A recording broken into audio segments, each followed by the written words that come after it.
Aujourd'hui, c'est un épisode bonus. Pas une chronique, non. Simplement la lecture d'un témoignage qui, à mon avis, met complètement en perspective ma chronique de samedi dernier sur la fatigue des personnes TSA. Je vais vous lire, avec son autorisation, ce texte de Wang Mo. Vous pourrez le retrouver sur son blog avec plein d'autres textes de sa plume, poétiques, réalistes, parfois douloureuses, toujours touchantes. Je vous mets le lien vers son blog dans la description. Et si vous vous retrouvez dans ces mots, vous pouvez commenter sur YouTube par exemple, ou nous contacter, Wang Mo ou moi, Maya, sur nos pages Facebook. Le titre, Se restaurer du restaurant, ou la vitale restauration restauratrice. Restauration rime avec prison. 4 témoignages, un même vécu, 4 perspectives. Ma version, mon mari, ma fille et mon fils, 4 vécus différents. On commence par la version de l'auteur. Hier soir, invitation au restaurant. Après avoir réfléchi à tous les moyens possibles pour décliner cette invitation, je choisis finalement de l'accepter, ceci afin de témoigner de mon soutien, de mon amitié sincère à une personne importante pour moi, devenue veuve récemment, et également par respect envers la mémoire de son époux, qui était un ami de la famille, mais aussi parce que son deuil est vraiment récent, et qu'elle n'a pas actuellement l'énergie mentale suffisante pour que je lui détaille les raisons d'un refus potentiel. Et enfin parce que je ne sais pas mentir. Avant le restaurant, première étape. J'engrange le maximum d'informations sur les invités, qui, combien, où, etc. Je vais jusqu'à me rendre au restaurant 3 jours avant pour y boire un café et voir les lieux, anticiper au mieux.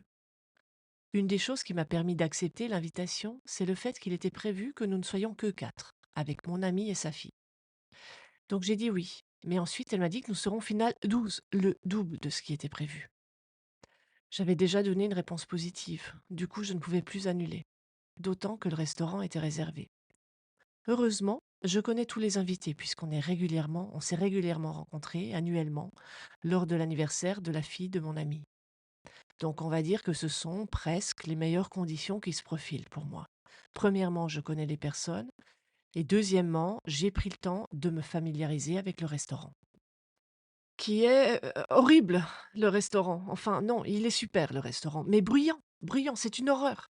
Situé sur une route, une grande artère de centre-ville, avec embouteillage aux différentes heures de pointe, un bruit insoutenable, et ceci rien que le temps d'un café. Et trop chaud aussi, pas le café, mais la salle sans climatisation. Mais une restauratrice absolument délicieuse, d'une gentillesse devenue rare dans ce monde parfois si dur. Suite de l'étape intermédiaire avant le restaurant, étape obligatoire, j'anticipe, j'anticipe, j'anticipe. Je calcule ma semaine entière avant le jour J, enfin le jour de l'invitation. J'élague, je taille, j'enlève tout ce que je peux pour économiser mes petites cuillères ou mes haricots, pas magiques comme dans Astrid et Raphaël, la série TV.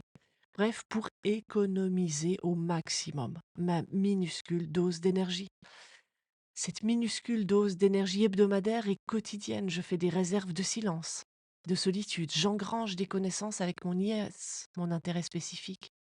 J'essaye de faire le plein de vide, de calme, intériorité, méditation, pause sensorielle, etc. Une lutte de haut niveau. J'ai dû me battre avec les imprévus impondérables, imprédictibles et inévitables du quotidien familial à gérer.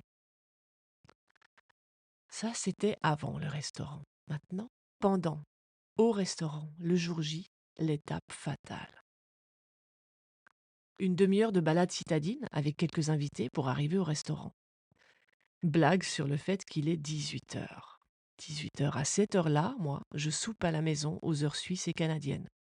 Puis, entre 19h30 et 20h30, selon le nombre d'interactions sociales de la journée passée, je me prépare avec mes rituels du soir.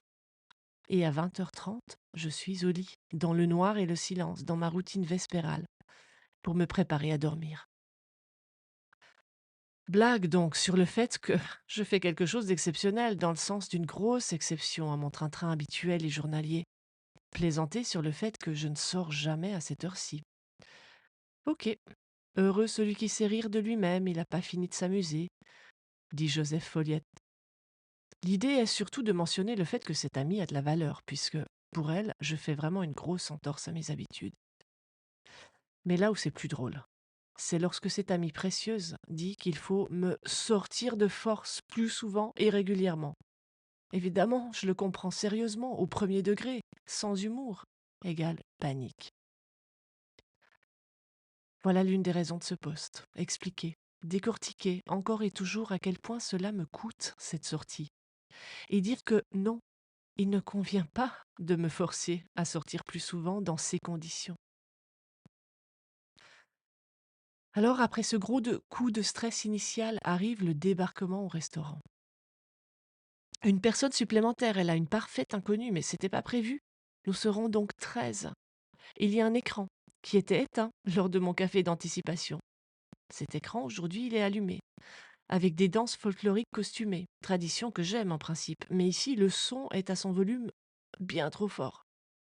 J'ai pas anticipé le menu, je croyais que ce serait le même menu commun pour tout le monde. Il faut choisir, décider, et du menu, et de la place où on s'assied, et de ce que l'on boit, alcool ou pas, cocktail ou pas. Quand je réponds «oh» en montrant la carafe, on me fait les gros yeux.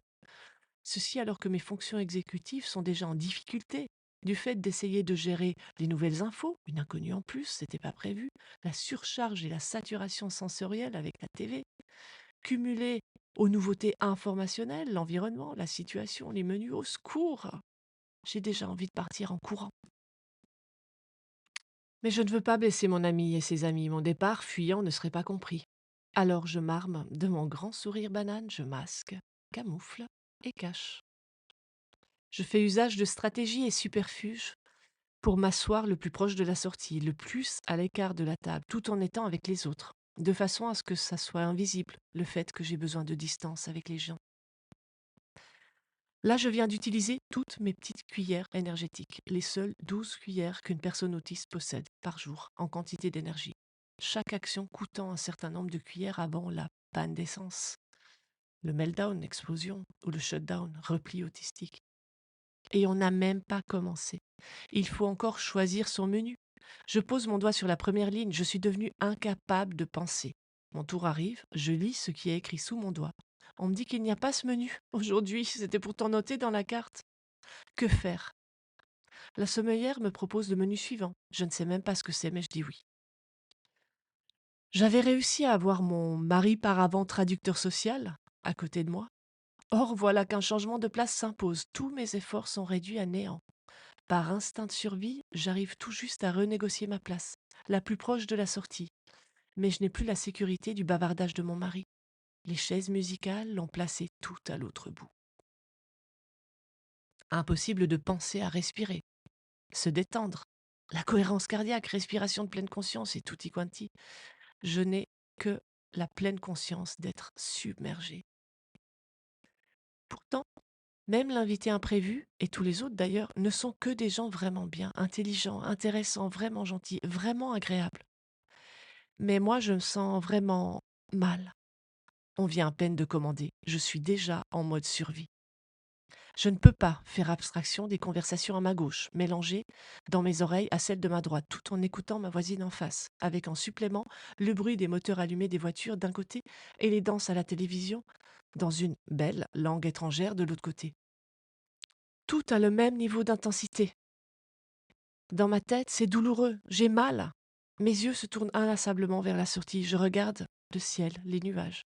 Je vois et j'entends les martinets. Je voudrais être sur leur dos, dans le ciel, comme Poussette, si petite qu'elle vivait dans une coquille de noix et voyageait en volant sur le dos d'une hirondelle.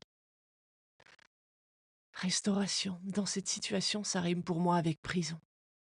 Mais je suis obligée de contraindre mon regard, car on me parle. Je, je me dois de regarder mon interlocuteur dans les yeux. Et je dois aussi rebondir de temps à autre dans la conversation, obligatoire pour ne pas paraître bizarre, et trouver de temps en temps quelque chose à dire pour avoir l'air comme tout le monde, c'est-à-dire pas anormal. Lorsqu'enfin les plats arrivent, je savoure quelques minutes de répit. Plus personne ne parle, seule la TV et les voitures continuent leur concert assourdissant. Et les tendres piaillements des martinets se prolongent. Mais les paroles blabla multiconversationnelles et multidirectionnelles cessent quelques instants. Le temps de savourer les mets, tout en faisant attention à ma maladresse dyspraxique avec mon verre. À un moment, le doute commence à m'assaillir concernant les codes que je maîtrise peu. Il faut pas croiser les verres lors du chin-chin santé. Aïe mince! Est-ce que j'ai failli à une convention sociale capitale? Je crois que j'ai croisé mon verre, est-ce que c'est grave? Pourquoi a-t-on dit ceci? Et pourquoi est-ce que j'ai répondu ça? Est-ce correct? Et patati et patata toute la soirée, ça n'arrête pas dans ma tête, je pense. Dis ceci, mais ne dis pas cela. Ne ris pas trop fort, c'est trop étrange. Mais au contraire, tous rigolent là. Alors, tu dois rire avec eux. Non, sois plus discrète, sois plus bavarde. Cesse de couper la parole, etc. Les injonctions et circonlocutions intérieures me tortuent. La vigilance m'épuise à calculer que dire ou ne pas dire. Lorsque le choix du dessert arrive, je préfère m'en priver, même si j'en avais envie, plutôt que de consommer l'énergie que je n'ai plus à faire un choix trop coûteux énergétiquement et trop lourd pour mes fonctions exécutives, déjà trop sursollicitées. Peu à peu, je suis là, sans plus y être, comme une sorte de coquille vide. Mais souriante, écoutante, j'essaye de ne pas être prise en flagrant délit de fuite. Je fais acte de présence, par ma seule volonté, et par amitié, je prends sur moi. Pourtant, les conversations ne sont pas inintéressantes. J'y apprends quelque chose. Mais je n'en peux plus. Je suis vidée du jeu social. Même si celui-ci reste dans un groupe aimable et authentique. Comme d'habitude, la fin n'en finit pas de finir. L'histoire sans fin. In fine. J'essaye de m'éclipser en catimini à plusieurs reprises, mais je suis repérée. On part pas sans dire au revoir. Avec des bisous en prime, parfois 4, parfois 2, et une fois 3. Comment savoir?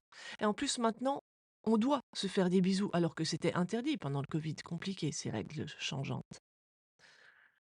Mais enfin, Madame la gaffe, c'est vos gaffes, Gaston, Gaston, me dis-je à moi-même, en me morigénant. Après la soirée au restaurant. Impossible de trouver le sommeil, je suis comme en état de choc. La soirée se redéroule dans ma tête en boucle. Toutes les conversations repassent et tournent comme un vieux disque vinyle, en passant parfois sur la même phrase, encore et encore, pour essayer de comprendre ce qui s'est dit, ce que ceci et cela signifient, et pourquoi et comment, et. Comme si, au lieu d'une seule épreuve, je devais revivre 2 fois et plus la même épreuve, et encore le surlendemain recommencer comme Prométhée, condamné à revivre continuellement la même torture, se faire manger le foie pour assimiler. Assimiler toute la surcharge d'informations, le changement de routine habituelle, les codes sociaux de communication et les convenances sociales jamais acquis, alors que j'ai un QI largement au-dessus de la moyenne, avec des capacités mnésiques importantes. Et pourtant, je peine tant à parler de banalité. Assimiler aussi le stress de ne pas jouer avec ses doigts, avec ses ongles ou de lisser les cheveux en public, la tension nerveuse de l'hypercontrôle et de l'hypervigilance pour être dans une norme acceptable. Assimiler enfin le fait de ne jamais parler de ce que j'aime moi, comme par exemple les arbres. Parce que ça n'intéresse pas les autres et qu'il ne faut pas ennuyer les gens dans la conversation, sinon ils vous fuiront, etc. Une fois l'épreuve marathonienne terminée, il faut pouvoir récupérer. Maintenant que je sais qu'il y a un faisceau d'indices concordants en faveur d'autisme chez moi, j'apprends tout doucement, petit à petit, à me respecter. Du coup, cette fois-ci, j'avais prévu la décompensation et la post-invitation. Je savais que je devais calculer au minimum 24 heures complètement off, en mode totalement éteint, pour pouvoir sortir ma tête de l'eau suite au tsunami social du restaurant. Et je savais aussi que je vais maintenant fonctionner pendant plus d'une semaine entière au ralenti, parce que mes fonctions exécutives ont été exacerbées et mises à rude épreuve. Je deviens dès lors mutique, silencieuse, pendant des heures et des heures après avoir parlé lors de l'événement social d'hier soir. Ce sont mes fonctions exécutives qui se mettent en veille, qui hibernent, car la socialisation demande un large panel d'utilisation des fonctions exécutives. Et pour toutes les activités incompressibles sur lesquelles je n'ai pas le choix, comme l'accompagnement des révisions du bac de ma grande fille, eh bien, abus de caféine, plus, en dosage plus fort que d'habitude pour tenir. Le prix à payer pour un seul restaurant, une seule invitation avec une giga décompensation.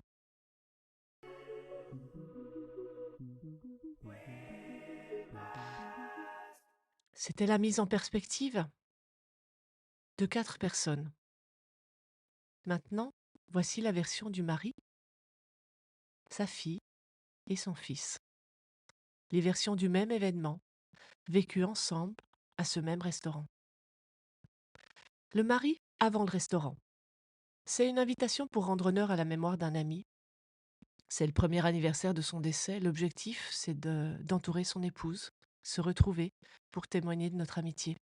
C'est le code social qui prime, donc en conséquence, il faut que je me comporte de façon particulière, d'une façon adaptée. Le code social me dit ce qu'il faut que je fasse, c'est pourquoi j'accepte leur code du souvenir, je souris, je m'intéresse à eux en les faisant parler. On y va aussi pour découvrir un autre pays, donc c'est intéressant culturellement. Je me fais pas de bile. Les codes sociaux servent à ça, ne pas se poser de questions. Je m'accorde à leurs codes sociaux pour obtenir ce que souhaitent. Pendant le restaurant, le jour J, pour s'installer, je me laisse faire. Il n'y a pas de plan de table, donc je choisis ma place. Je les fais parler sur leurs coutumes et traditions du pays d'origine du défunt. On rigole bien, il y a une très bonne ambiance. Et c'est ce qu'on voulait, rire, se détendre, évoquer celui qui n'est plus, mais sans être triste de son absence. Le rendre présent par sa culture et sa tradition.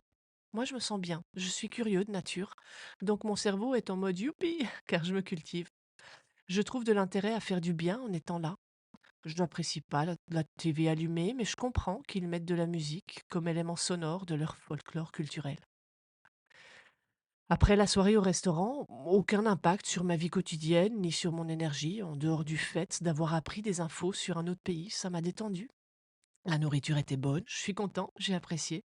Mon cerveau était tout à fait content après la soirée, ça a fait grandir mon amitié pour cette amie de notre famille et pour sa fille. Mon mari, sa vision des choses au restaurant. À présent, le vécu de ma grande fille. Avant le restaurant, comme toutes les rencontres avec des gens que je ne connais pas, j'étais stressée. Après, j'avais très envie de découvrir un restaurant d'Europe de l'Est avec des gens de cette culture. Pendant le repas au restaurant, arrivé là-bas, je sentais que maman était mal à l'aise. Et papa était déjà en train de parler avec les gens et que mon petit frère attendait les instructions. Je ne savais pas où me mettre ni m'asseoir, ce sont des codes que je n'avais pas, je voulais pas faire de travers. En effet, c'était un moment important. Le choix des plats aussi était compliqué, j'en connaissais aucun. Et ces éléments combinés ne m'ont pas permis de me sentir assez en confiance pour me dérider, pour interagir avec les autres. Jusqu'au moment où la situation a évolué, nous avons lancé un jeu de cartes et là je me sentais bien, car je savais que j'étais tout à fait capable de gérer ça. Et la musique ne m'a pas perturbée plus que ça. Après la soirée au restaurant, j'ai finalement passé un très bon moment qui nous a rapprochés et permis de comprendre un peu mieux ses amis. Au niveau énergie, j'étais fatiguée, mais ça n'a pas duré plus que de mesure. Ma fille, son vécu au restaurant. Dernière version, celle du fiston. Avant le resto, je me posais la question comment ça allait être, avec d'autres gens d'Europe de l'Est, comment sont leurs habitudes. Pendant le restaurant, je me sentais bien, c'était joyeux et familial. Et après la soirée, j'étais détendue et heureux d'avoir passé un bon moment. Mon fils, son témoignage du restaurant. 4 personnes ensemble au restaurant. Une famille avec d'autres. 4 vécus. 4 visions. 4 perceptions et 4 compréhensions des choses différentes. 4 ressentis du même événement, pourtant partagés et expérimentés en même temps et en commun. Quelle divergence. Voilà, c'était les mots de Wang Mo. Je te remercie, Wang Mo, de m'avoir laissé les lire. Et merci à vous d'être là et d'avoir écouté ce témoignage jusqu'au bout. J'espère qu'il vous a autant interpellé que moi. Et si vous voulez en lire plus, retrouvez Wang Mo sur son blog Choisis la vie, dont le lien est en description. Aujourd'hui, c'était un épisode bonus, témoignage. On se retrouve samedi prochain avec la prochaine chronique sur le thème Peut-on travailler avec les personnes TSA? Vaste question, ou pas? Pour décoder un peu plus un monde pour l'autre et rendre nos mondes meilleurs.